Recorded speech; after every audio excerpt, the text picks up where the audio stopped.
Hermanos, hermanas, queridos fieles, hay una costumbre que millones de católicos practican cada noche sin haberse detenido jamás a pensar en lo que significa espiritualmente, sin haber recibido nunca una orientación pastoral clara sobre ella, sin saber que uno de los santos más grandes del siglo XX, un hombre que llevaba las llagas de Cristo en su propio cuerpo, un sacerdote que pasó décadas en el confesionario escuchando las almas más heridas y más perdidas de su época, dejó sobre este tema una advertencia que sus hijos espirituales transmitieron con la misma seriedad con que él la pronunció. Esa costumbre es rezar acostado y la advertencia es de Padre Pío de Pietrelcina. Antes de que alguien se alarme, antes de que alguien sienta que lo que voy a decirles es una condena de algo que han hecho con la mejor intención durante años, quiero aclarar algo desde el principio con toda la honestidad pastoral que tengo. Rezar acostado no es un pecado. Lo dije en otra ocasión cuando hablamos del quedarse dormido durante el rosario y lo repito ahora porque es importante establecerlo con claridad antes de entrar en la profundidad de este tema. Rezar acostado no es un pecado, pero tiene implicaciones espirituales que la mayoría de los católicos desconoce completamente, implicaciones que Padre Pío señaló con una claridad que sus contemporáneos recordaron y transmitieron porque venía de alguien cuya autoridad espiritual era reconocida por la Iglesia y por los millones de personas que acudían a él en busca de orientación.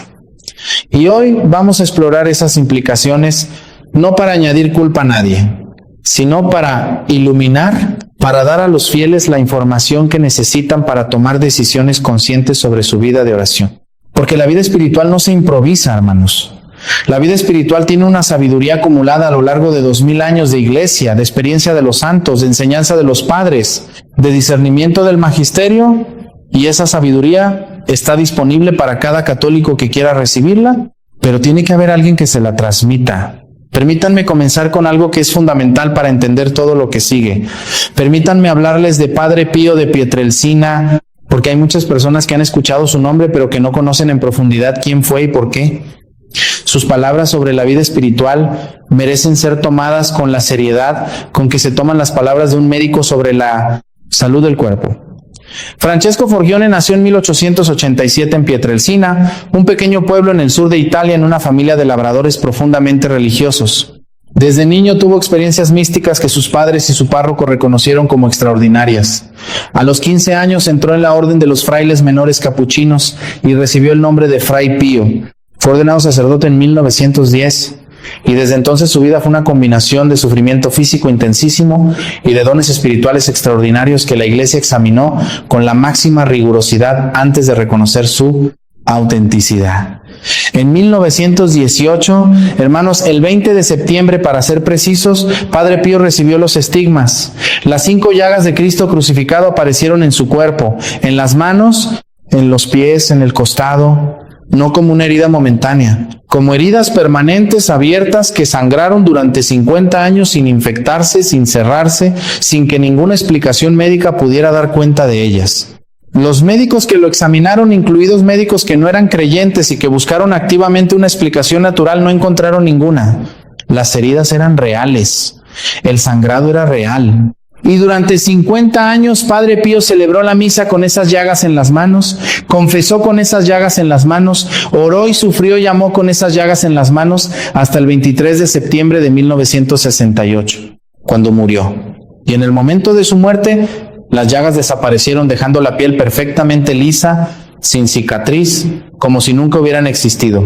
Juan Pablo II, que de joven había conocido a Padre Pío y que lo canonizó en el año 2002, lo llamó el religioso que crucificado con Cristo irradiaba misericordia divina. Y el pueblo de Dios, mucho antes de la canonización formal, lo había reconocido como santo con la intuición que el Espíritu Santo da a los sencillos de corazón. En los años de su ministerio en San Giovanni Rotondo, llegaban a él personas de todo el mundo, personas enfermas que buscaban la curación. Pecadores endurecidos que en el confesionario de Padre Pío encontraban por primera vez en años la capacidad de llorar y de arrepentirse. Personas en crisis espirituales que se iban de su presencia con una paz que no podían explicar. Y personas que simplemente querían estar cerca de alguien en quien la presencia de Dios era tan palpable que transformaba el ambiente solo con su cercanía. Un hombre así, hermanos, un hombre que pasó décadas en unión íntima con Dios, que sufrió los dolores físicos de Cristo durante 50 años, que acompañó espiritualmente a miles de almas en su camino hacia Dios y que tenía sobre la vida espiritual una comprensión que no venía solamente del estudio teológico, sino de la experiencia directa y continuada de la presencia divina. Ese hombre, cuando dice algo sobre la oración, merece ser escuchado con una atención que va más allá de la curiosidad devocional. Merece ser escuchado como se escucha a alguien que ha estado donde nosotros queremos llegar y que nos está diciendo cómo llegar. Y lo que Padre Pío dijo sobre rezar acostado fue transmitido por sus hijos espirituales y por quienes lo conocieron de cerca, algo así, que rezar acostado es rezar en la postura del muerto, y que esa postura invita al sueño, a la distracción y a algo más serio que la simple distracción, algo que tiene que ver con la disposición interior con que nos acercamos a Dios y con las condiciones que creamos para la oración. Hermanos, si este mensaje está encendiendo algo en su interior, si sienten que hay en estas palabras algo que necesitaban escuchar, les pido que se suscriban a este canal ahora mismo y que activen la campanita de notificaciones. Compartan este video con alguien que saben que reza acostado, con alguien que ha descuidado la postura en la oración, sin haber recibido nunca orientación sobre esto. Pueden estar siendo el instrumento de Dios para ayudar a alguien a crecer en su vida espiritual de una manera concreta y real. Y sigan conmigo hasta el final, porque lo que voy a decirles en los próximos minutos tiene una profundidad que requiere tiempo para desplegarse completamente. Comencemos por el fundamento. Por algo que la teología espiritual ha enseñado siempre y que nuestra época, con su tendencia a espiritualizar todo y a descartar lo corporal como irrelevante, ha perdido de vista de manera alarmante, el cuerpo importa en la oración. El cuerpo no es un envoltorio neutro que el alma usa para vivir en este mundo y que puede estar en cualquier posición mientras el espíritu ora. El cuerpo es parte de la persona. El ser humano no es un alma que tiene un cuerpo. Es una persona que es alma y cuerpo, en una unidad tan profunda que lo que le ocurre al cuerpo afecta al alma, y lo que le ocurre al alma afecta al cuerpo. La encarnación de Cristo, que es el misterio central de la fe cristiana, es la prueba más radical de que para Dios el cuerpo importa. Dios pudo haberse manifestado en la historia de cualquier manera. Pudo haberse manifestado como una voz, como una luz, como una energía, como cualquiera de las maneras en que las religiones no cristianas imaginan la manifestación de lo divino. Y eligió hacerse cuerpo. Elegir nacer, crecer, comer, dormir, sudar, cansarse, sufrir, morir. Eligió que la redención pasara por un cuerpo, que las llagas de la salvación quedaran grabadas en un cuerpo, que el Cristo resucitado apareciera con un cuerpo que todavía podía ser tocado, que podía comer, que tenía las marcas de los clavos. El cuerpo importa tanto para Dios que lo asumió para siempre en la persona de su Hijo. Y si el cuerpo importa tanto para Dios, tiene que importarnos también a nosotros en nuestra relación con Él. Y esto se aplica de manera directa y concreta a la oración. La postura del cuerpo en la oración no es un detalle accesorio, es parte constitutiva del acto de orar. No es lo más importante, ciertamente, porque lo más importante es siempre la disposición del corazón. Pero tampoco es irrelevante. La postura que adopta el cuerpo en la oración envía señales al alma sobre lo que está ocurriendo. Crea condiciones que favorecen o dificultan la atención, la reverencia, el encuentro real con Dios. Pensemos en las posturas de oración que la tradición cristiana ha santificado a lo largo de los siglos. La postura de pie, que es la postura litúrgica por excelencia, la postura del resucitado, la postura que adoptaban los primeros cristianos para rezar, porque el hecho de estar de pie era una proclamación corporal de la resurrección de Cristo y de la esperanza en la propia resurrección. La postura de rodillas, que expresa la adoración, la humildad ante la grandeza de Dios, el reconocimiento de la propia pequeñez ante la majestad del Creador. La postura de postración con el cuerpo completamente tendido en tierra boca abajo, que es la postura de la rendición total, del abandono completo en Dios, que los sacerdotes adoptan en el momento de la ordenación y que la Iglesia usa en las liturgias más solemnes como la del Viernes Santo. La postura sentada con la espalda recta, que favorece la contemplación, la lectio divina, la meditación prolongada que requiere quietud sin caer en el sueño. Cada una de estas posturas comunica algo. Cada una de ellas crea en el cuerpo y en el alma una disposición particular que favorece un tipo específico de encuentro con Dios. Y la Iglesia no las estableció por capricho ni por cultura, sino por sabiduría espiritual acumulada de siglos de experiencia de cómo el cuerpo humano se relaciona con lo sagrado. Y la postura acostada, ¿qué comunica? ¿Qué disposición crea en el cuerpo y en el alma? Padre Pío la llamó la postura del muerto.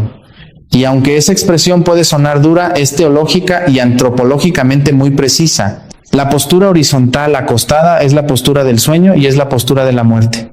Es la postura en que el cuerpo humano está en el estado de menor actividad, de mayor relajación, de menor resistencia al abandono de la conciencia. Es la postura que el cuerpo asocia por años y años de condicionamiento con el descanso y el sueño. Y cuando esa postura se adopta para rezar, el cuerpo recibe señales contradictorias. La mente dice, vamos a orar, pero el cuerpo dice, es hora de dormir. Y en esa contradicción, hermanos, el cuerpo gana casi siempre, porque el cuerpo tiene sus propias memorias, sus propios patrones, sus propios automatismos que son mucho más poderosos que la intención consciente cuando las condiciones favorecen el automatismo. Pero Padre Pío no se detuvo en la cuestión del sueño. Lo que sus hijos espirituales transmitieron de su enseñanza va más allá del simple problema práctico de quedarse dormido. Va a algo que tiene que ver con la actitud interior, con el mensaje que la postura acostada envía a Dios y al propio corazón sobre la naturaleza de lo que se está haciendo. Cuando un servidor se presenta ante un rey, no se acuesta. Cuando un hijo se acerca a pedir algo importante a su padre, no lo hace acostado.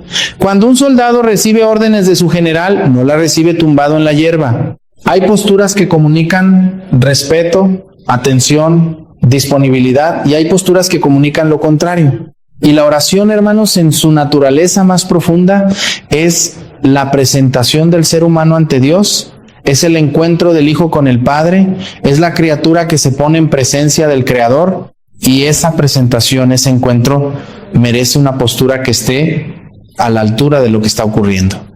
Santa Teresa de Ávila, que conocía la vida de oración con una profundidad que pocos seres humanos han alcanzado, escribió en El Camino de Perfección que la postura exterior del cuerpo en la oración refleja la disposición interior del alma y al mismo tiempo la forma y la moldea. No son realidades independientes. La postura del cuerpo y la disposición del alma se influyen mutuamente de manera continua. Un cuerpo que ora arrodillado va creando en el alma la disposición de la humildad. Un cuerpo que ora de pie va creando en el alma la disposición de la esperanza y de la dignidad del resucitado. Y un cuerpo que ora acostado va creando en el alma, dice Teresa con la franqueza directa que la caracterizaba, la disposición del que está a punto de perderse, de dispersarse, de abandonar antes de haber comenzado realmente.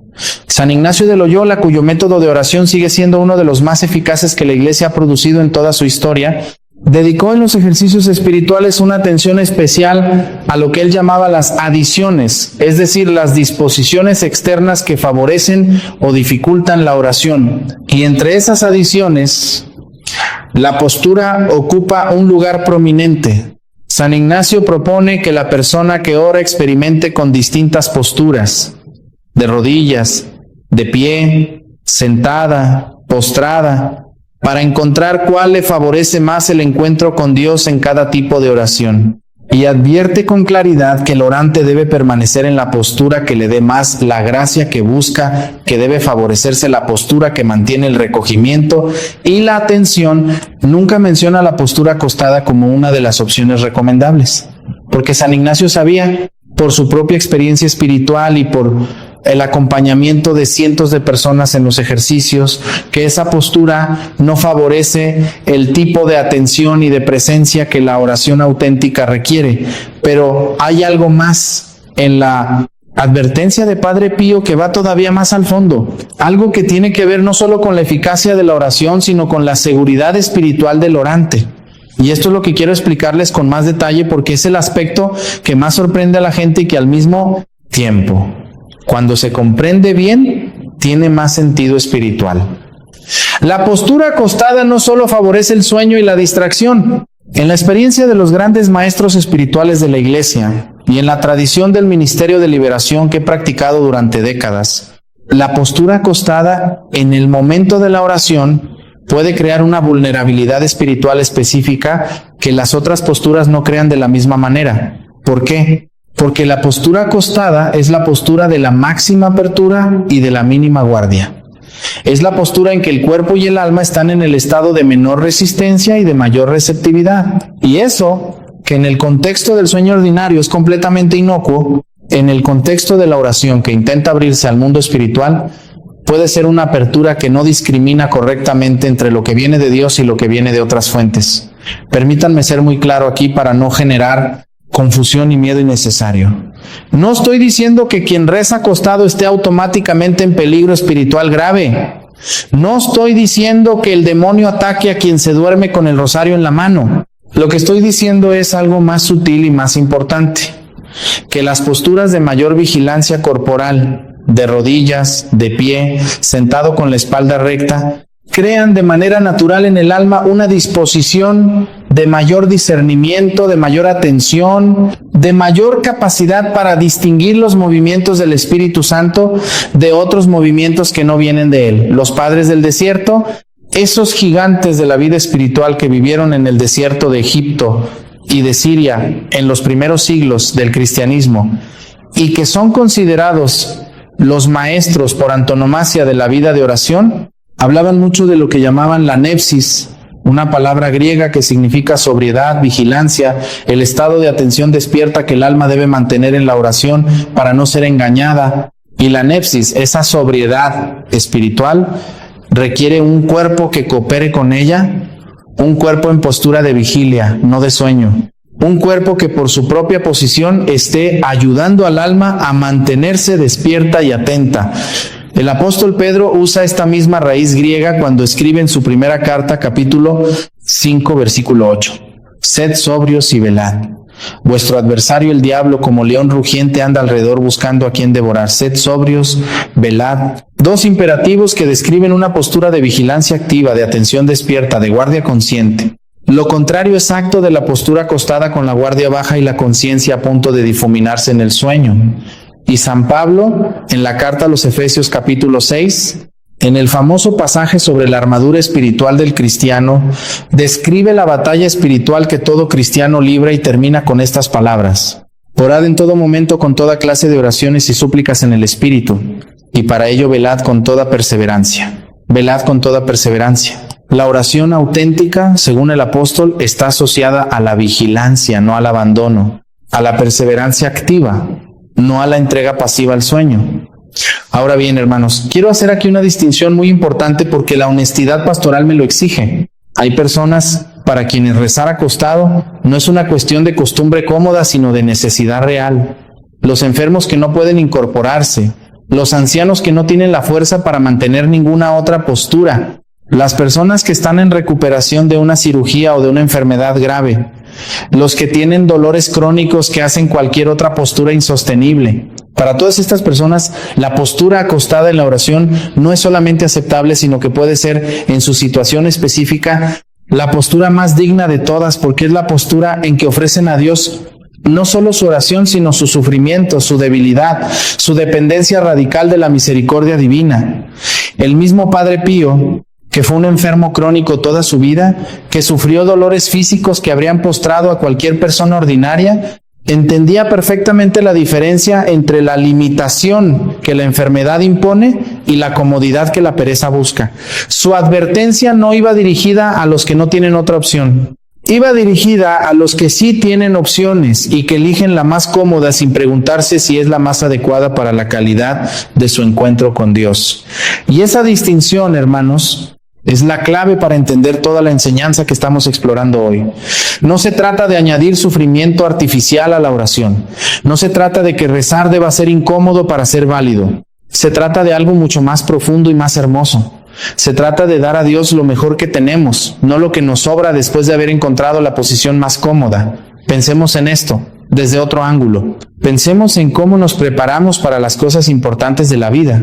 Para una entrevista de trabajo que queremos conseguir, nos levantamos temprano, nos arreglamos con cuidado, elegimos la ropa con atención, llegamos puntualmente, nos sentamos erguidos, miramos a los ojos, al entrevistador, ponemos toda nuestra atención y nuestra energía en ese encuentro. Para una cena especial con alguien que amamos, preparamos la mesa, elegimos la música, prestamos atención a lo que decimos, estamos presentes de una manera que no estamos cuando comemos solos frente a la pantalla. Para una ocasión solemne, una boda, una ceremonia importante, nos vestimos apropiadamente, mantenemos una postura que corresponde a la gravedad del momento. ¿Por qué hacemos todo eso? Porque instintivamente sabemos que la manera en que nos presentamos ante las cosas importantes dice algo sobre el valor que les atribuimos, dice algo sobre el respeto que sentimos hacia ellas, dice algo sobre lo que esperamos de ese encuentro.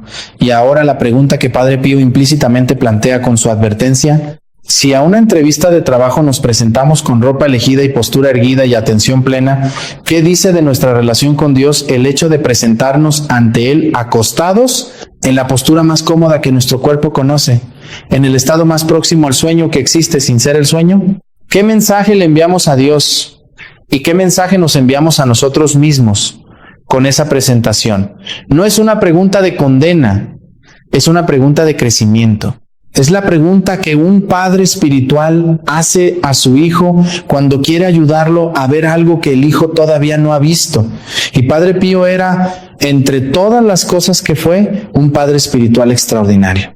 El confesionario de San Giovanni Rotondo era el lugar donde miles de almas recibieron la luz que necesitaban para ver lo que no habían podido ver solos. Y en ese contexto, la advertencia sobre rezar acostado no es una reprimenda, sino una invitación a tomar la oración con la seriedad que merece, a darle a Dios el cuerpo despierto y atento y en guardia, no el cuerpo que se rinde, no el cuerpo que está a punto de desaparecer en el sueño.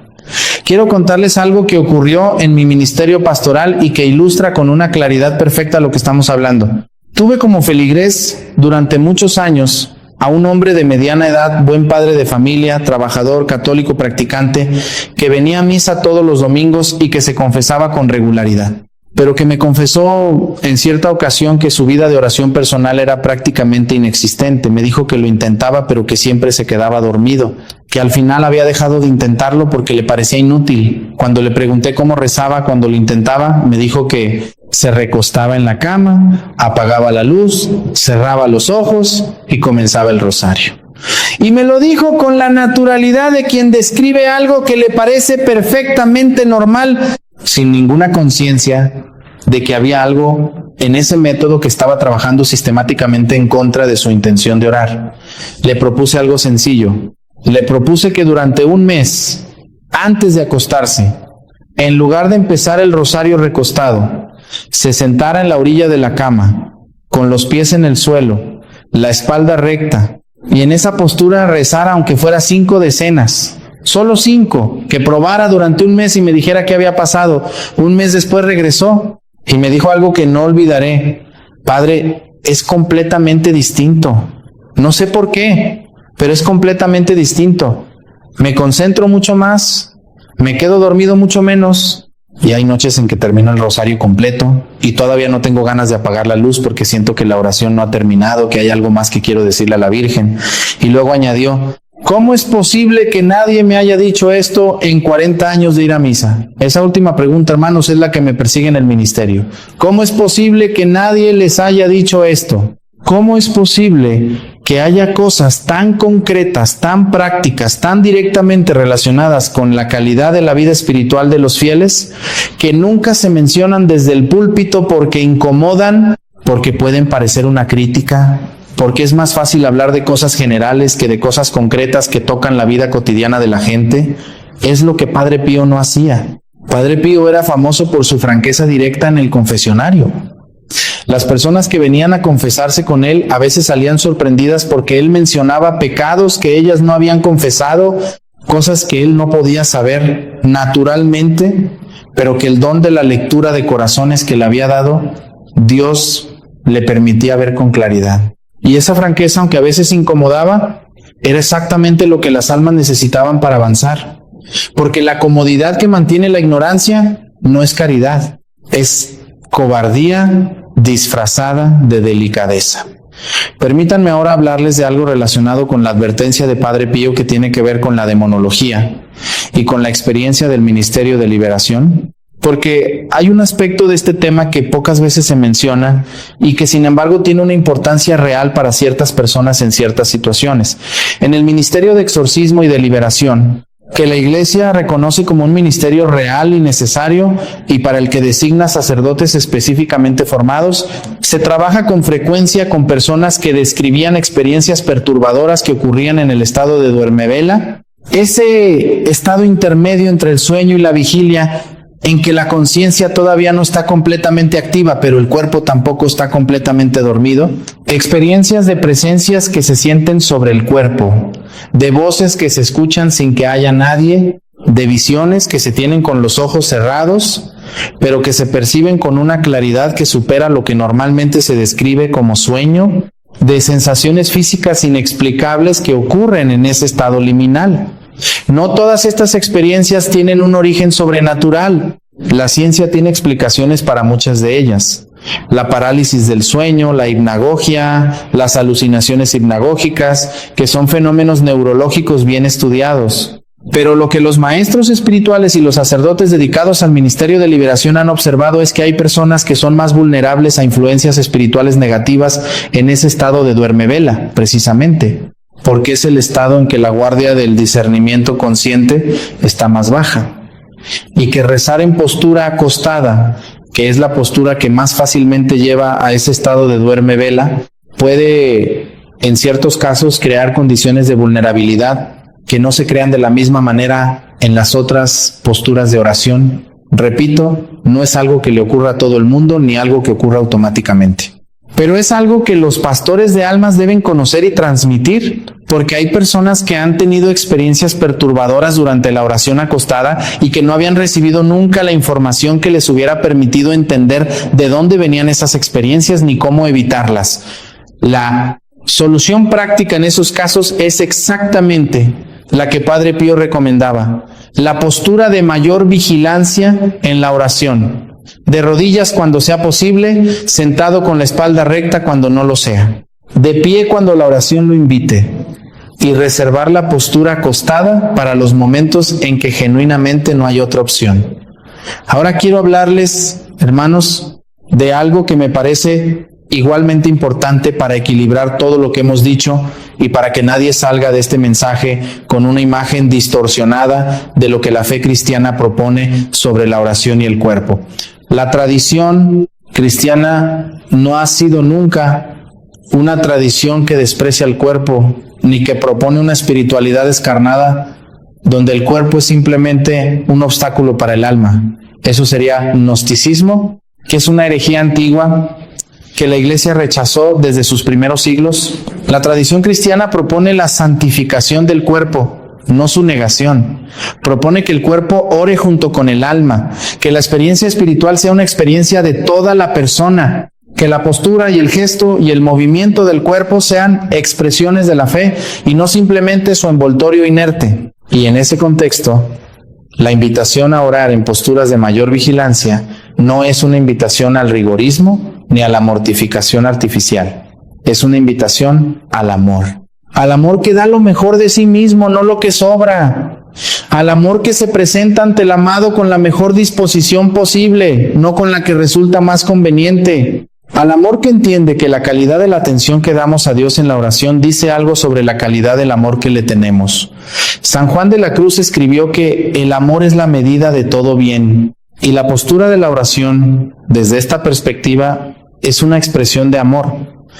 La postura que hace esfuerzo, que vence la comodidad, que elige la vigilancia sobre el abandono, es una postura de amor más grande que la postura que se rinde a lo que el cuerpo pide sin ningún esfuerzo de la voluntad. ¿Esto significa que nunca pueden rezar acostados? No. Significa que cuando lo hagan, que lo hagan con conciencia, que sepan lo que están haciendo y por qué. Que si las circunstancias genuinamente no les permiten otra postura, recen con paz y con confianza en la misericordia de Dios, que nunca desprecia al que se acerca a Él, aunque lo haga con limitaciones. Y que si sí tienen la posibilidad de elegir una postura diferente, se pregunten honestamente si la costumbre de rezar acostado está sirviendo a su vida de oración o si la está limitando. Permítanme ahora darles algunas sugerencias concretas para quien quiera crecer en la calidad de su postura de oración. Sugerencias que vienen de la sabiduría espiritual de la Iglesia y de la experiencia pastoral de décadas de acompañamiento de almas en su camino hacia Dios. La primera sugerencia es la postura de rodillas para la oración de la noche. Sé que para muchas personas esto puede parecer difícil, especialmente para los que tienen problemas en las rodillas o en las articulaciones. No les pido que se martiricen, les pido que lo intenten, aunque sea por 5 minutos, aunque sea con un cojín bajo las rodillas, aunque sea apoyados en la cama. El gesto de arrodillarse ante Dios antes de dormir tiene un poder simbólico y espiritual que el cuerpo registra y que el alma agradece. Es el gesto del hijo que reconoce al Padre antes de entregarse al sueño. Es el gesto